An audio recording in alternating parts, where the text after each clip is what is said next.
certain man was about to set out on a long journey. Before he left, he entrusted a large portion of his money into the hands of one of his most responsible servants. As soon as his master left, the servant immediately got to work. Any lesser servant would have buried the money or kept it somewhere safe where it would have no chance of being stolen. But not this man. He invested the money and worked extra hours to ensure that he was making the most out of what he was given. By the time his master had returned, the servant had doubled the original amount. The master, pleased with his servant's dedication, approached his servant and said, "Well done, good and faithful servant. You have been faithful over a little.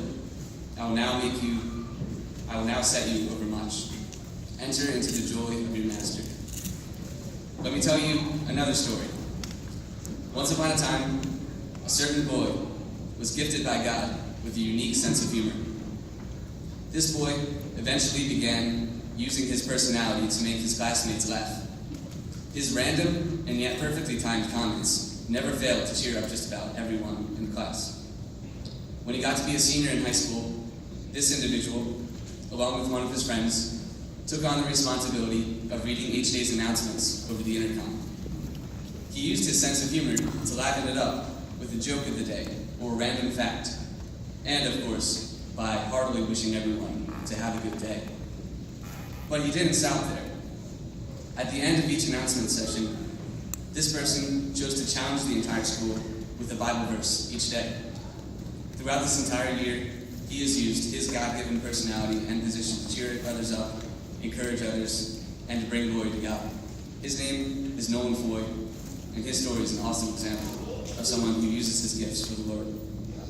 Let me tell you one more story. Once upon a time, a certain girl was gifted by God with an ability to dance. She developed those talents over the course of 13 years. As she worked to maximize her gifts to the fullest, she was inspired to create a dance program specifically for children with special needs.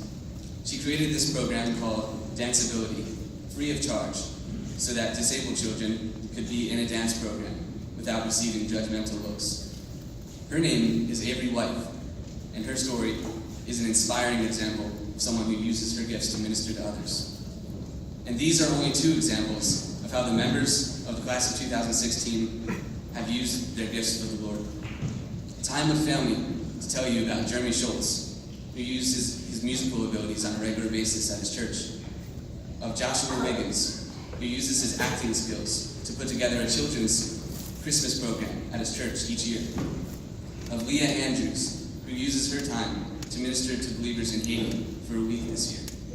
Of Kenny Kisby, Gabby Costa, and the rest of the senior class officers, who used their leadership skills to organize a fundraiser to benefit a classmate in need. And the rest of the class members who gave up their time to help run the benefit. See, throughout the Bible, God chose individuals with a variety of skill sets and professions to accomplish great things. He used a simple shepherd to deliver a nation out of slavery, a king to write a book full of praise and worship songs, a physician to write a detailed account of Jesus' life, and a tent maker to spread the gospel throughout all of Asia Minor. When Jesus chose his disciples, he didn't choose the people with religious professions, like everyone would expect. Instead, he chose ordinary people with a wide variety of skills, like fishermen and tax collectors. In the same way, the senior class of 2016 is filled with ordinary people with a wide variety of skills and talents. Whether they realize it or not, each and every one of them has been gifted by God with a unique set of abilities and personalities. Whether those gifts be artistic, musical, academic, baseball, computers, improv, or trombone, each and every gift is given for a purpose. And many of the members of this class have realized this and already have begun using their gifts for those reasons. And I hope that their stories motivate you and inspire you to action as well. My challenge to all of you and to the class of 2016 is this: recognize the gifts and abilities that God has given you. Don't bury them in the sand or use them for your own self-interest. Instead, develop them to the fullest extent possible and take every single opportunity that comes your way to use those gifts to minister to others and to bring glory to God, so that when the day comes when you find yourself standing face to face with your Master, you might be able to hear the words, "Well done, good and faithful servant. You were faithful over a few things. I will make you ruler over many things. Enter into the joy of your Lord." Thank you.